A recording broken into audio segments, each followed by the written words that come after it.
When people think of Bear Peacock garrets, they usually picture one of these.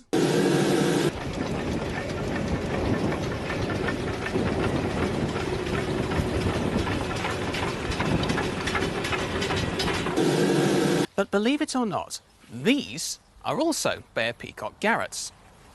Don't believe me? Stick around and I'll tell you why.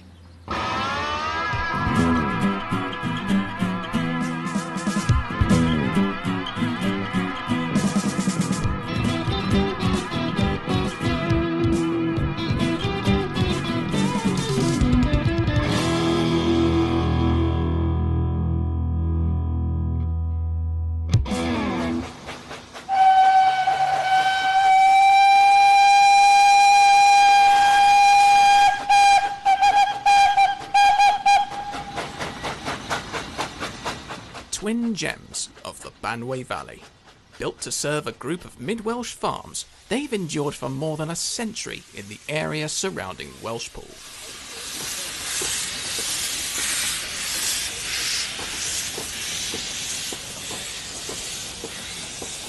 The Welshpool and Llanfair is one of those real oddities of Welsh railways, an unorthodox gauge, a crazy gradient profile, and a pair of very unusual locomotives.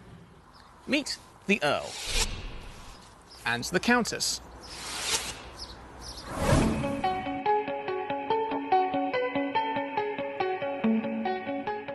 These were ordered in June 1901 from Bear Peacock in Manchester to the design of one S.E. Garrett. See, I told you they were Bear Garretts. They cost £1,630 each, which by 2016 would have been worth around £180,000. They weighed in at 19.9 tonnes, so they were just over 2 tonnes lighter than the enormous Vale of Rydal tanks. The 150 psi boiler was 9 foot 9 inches long from front tube plate to backhead, so it may sound short, but it allows the inner firebox to remain covered in water over steep gradients. The firebox itself had 7.5 square feet of grate, so it was smaller than your average coffee table. Combine this with 11.5 by 16-inch cylinders and 2 foot 9 inch driving wheels, you end up with a tractive effort of 8,175 pounds, meaning that, despite being lighter, these two were more powerful than a Southeastern and Chatham P tank. So what was their purpose in life? Most railways in Wales were heavily engineered industrial concerns built for mines and collieries, whereas this one was built to serve a community, taking goods to the locals while bringing local goods to market. Now, it took a very long time to convince anybody to build a railway round here, as the first proposal was made in 1864, but the line wasn't opened until 1903. And thanks to the 1896 Light Railways Act, it was possible to build it strictly on the cheap.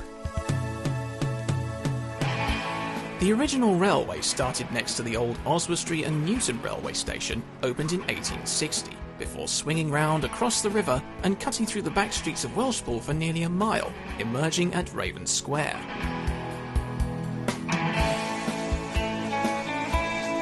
Once out of town, the railway climbs a fearsome 1 in 29 up Golfer Bank. The line followed the contours of the land to reduce building costs, with a maximum line speed of 10 miles an hour in the town and 20 miles an hour in the open country.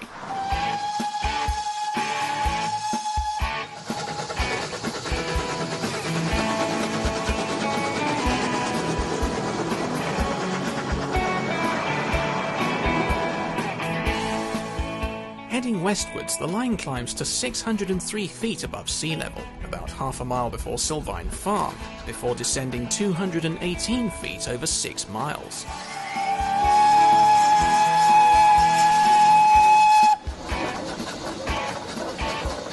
There are numerous level crossings on the line, all of which were ungated to ease construction, meeting the criteria of a light railway at the time. Although built and run as a light railway, the Welshpool and Llanfair has 2 substantial bridges. The Brynelyn Viaduct spans a stream feeding the River Banway outside Coronach.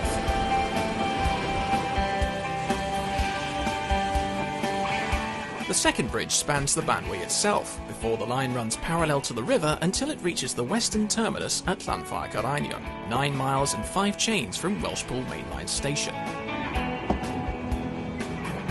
A long-established small market town built around the Church of St Mary's, this was the furthest place of population the railway reached before the terrain became too mountainous for the trains.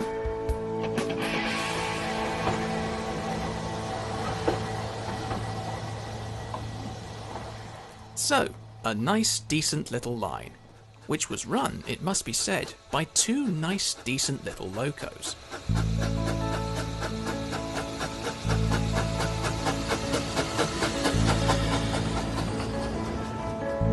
The Earl was completed first and sent out to help build the line, arriving on September 2nd, 1902. The Countess was delivered a few weeks later, before being chosen to hold the railway's opening special on April 4th, 1903.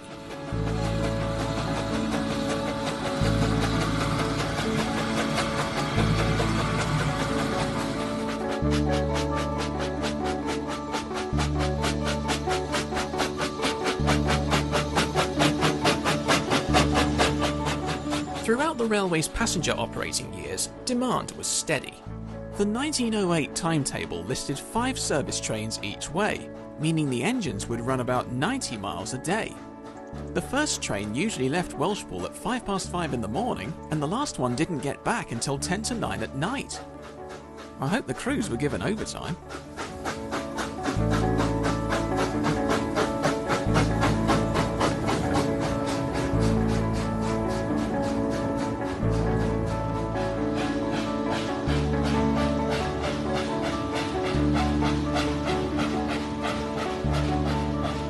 The original boilers were not considered very free steaming, so new boilers were fitted to the Earl and the Countess in 1929 and 1930 respectively.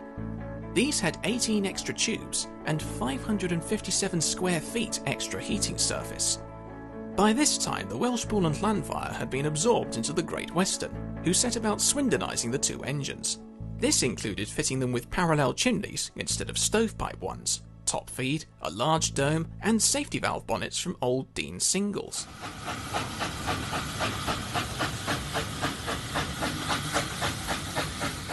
The 2 engines, now numbered 822 and 823 in the Great Western's numbering scheme, continued to run the service alone.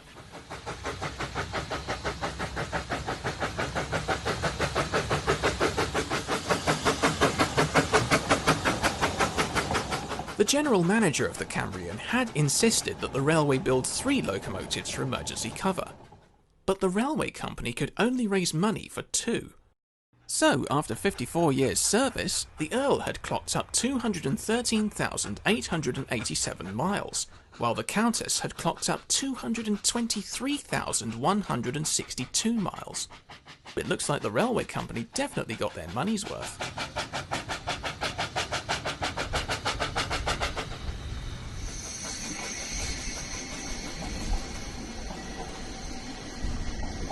It sounds like the 2 locomotives were quite sturdy little machines, and they were for the most part.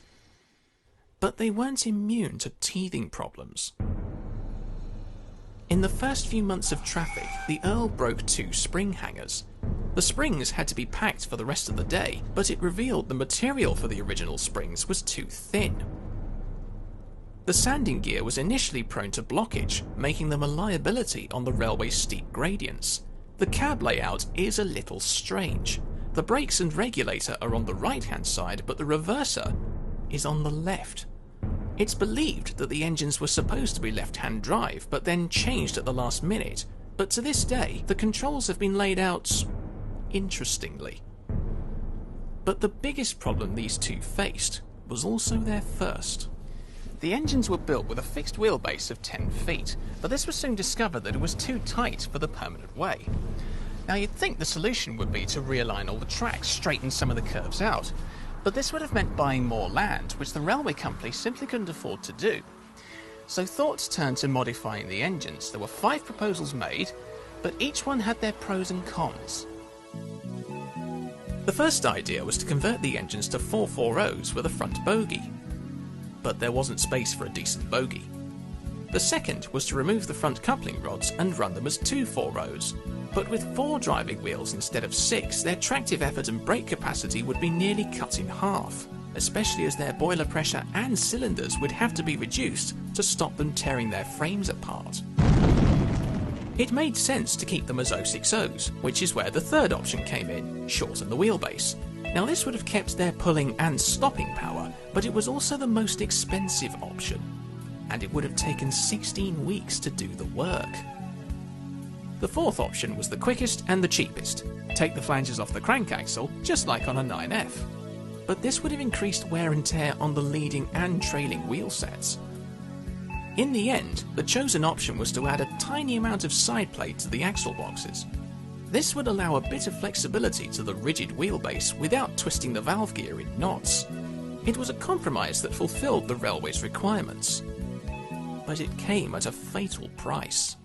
With the axles under increased strain, their life expectancy was compromised, so predictably, they broke. By 1908, both engines had clocked up 73,000 miles. Their existing axles were replaced with carriage axles that were machined down to size, but within 3 years they both began failing, constantly. This resulted in both engines being out of action on the 25th of May 1914.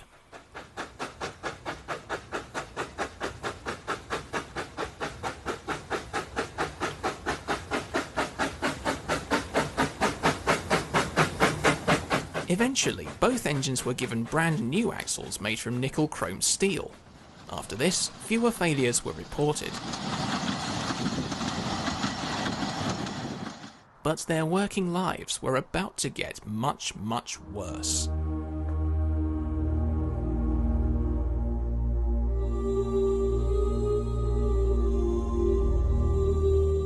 In 1931, the railway lost its passenger service to much quicker bus competition, leaving the 2 engines to run goods traffic only. By the end of World War II, both engines were in a terrible run-down state, with the Earl needing a boiler inspection every month. The Countess was given a new firebox in November 1947, but while she was away, the Earl had to be withdrawn for 7 days of temporary repairs to the tyres, axle boxes, motion, brake gear, and replacement of many boiler tubes, stays and rivets. The following year, the railway was absorbed into British Rail ownership. But from BR's point of view, constant repairs and overhauls didn't make the railway worth running. The Countess was withdrawn altogether in February 1956 due to a loose crank axle. 9 months later, the Earl ran the last train on the line. The Welshpool and Llanfair Light Railway was dead.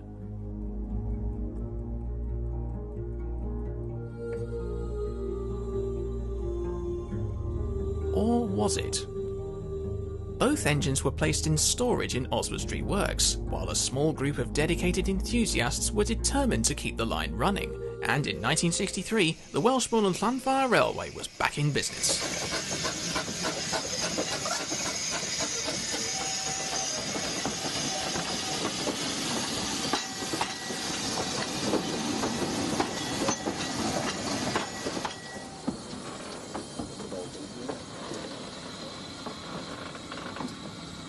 The Countess was purchased by public donations, repaired and placed back into service, while the Earl was purchased privately and then donated to the railway.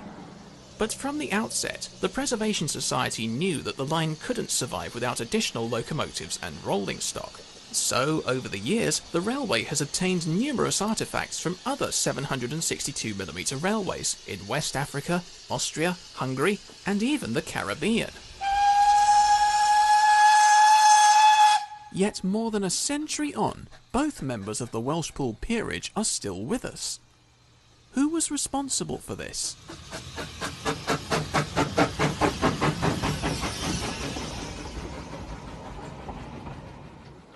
Well, it seems we have one man to thank for the survival of the Earl and the Countess. Oliver Veltham.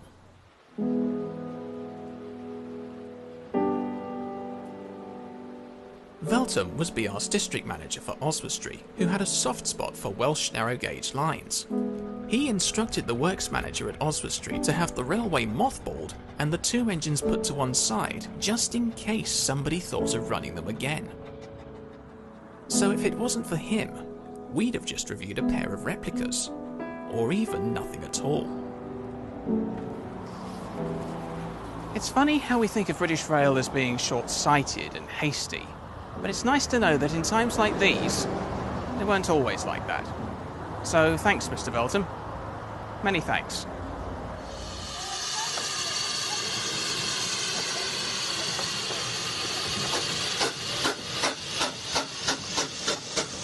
To sum up then, Welshpool's Bear Peacocks had tough working lives.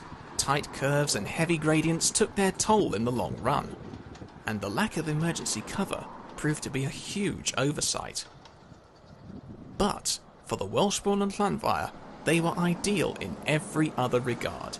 Built as short, lightweight but powerful locomotives, they've become an important part of the Banwy Valley's history. You don't need to be great at absolutely everything to prove yourself worthwhile. And it seems the line and the locos shall be together forever.